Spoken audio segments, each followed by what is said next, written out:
कोई time zone नहीं है, ये जगह किसी मुल्क के कब्जे में नहीं है और ना ही यहाँ पर कोई इंसान जाकर आबाद हो सकता है। सिर्फ कुछ रिसर्चर्स आर्जी तौर पर रिसर्च के लिए यहाँ पर मौजूद रहते हैं।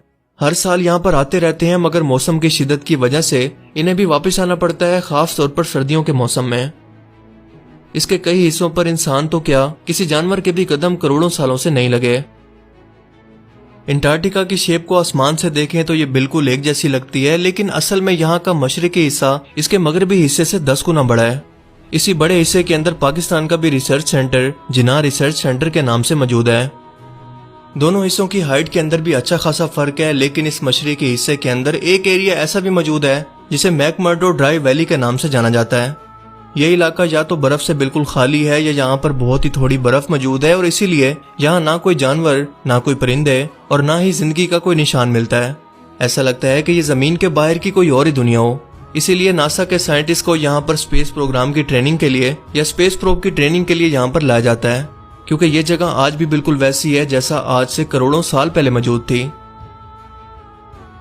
आमतौर पर अंटार्कटिका के पानियों के अंदर पेंगुइन और सील्स हमें देखने को मिलती हैं, मगर यहाँ पर बर्फ के 3000 फुट नीचे कोई और भी रहता है।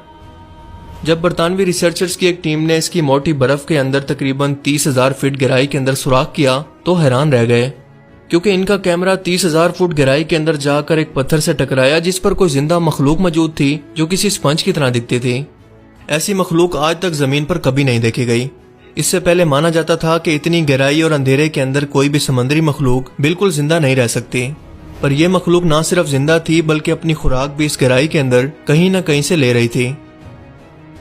यही नहीं बल्कि इसकी गहराई के 10,000 फीट नीचे 400 से भी ज्यादा झीलें मौजूद हैं जो कि जमती नहीं हैं।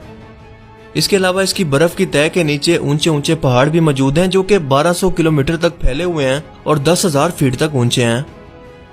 आप ये जानकर भी हैरान हो जाएंगे कि इस बर्फ की तह के अंदर कई उबलते हुए आतिशफिशां पहाड़ भी मौजूद हैं जिनसे अक्सर आतिशफिशां धुआं भी उठता रहता है।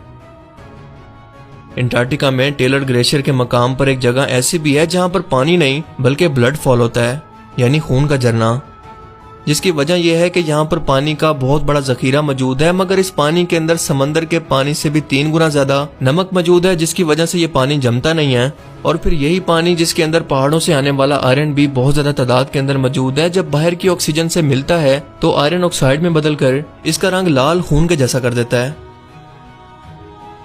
अंटार्कटिका की सरजमीन में एक और ऐसा खतरनाक राज भी दफन है जो कि इंसानों के लिए मुस्तकबिल में बड़ा खतरा बन सकता है, और वो है हजारों साल पुराने बैक्टीरिया और वायरस जो कि बर्फ की इन तहों के अंदर महफूज हालत के अंदर आज भी मौजूद हैं। और जिस रफ्तार से यहाँ की बर्फ पिघल रही है, मुमकिन है कि ये किसी बड़े पेंडेमिक को फिर से पैदा कर दें जैसा कोरोना वायरस ने किया।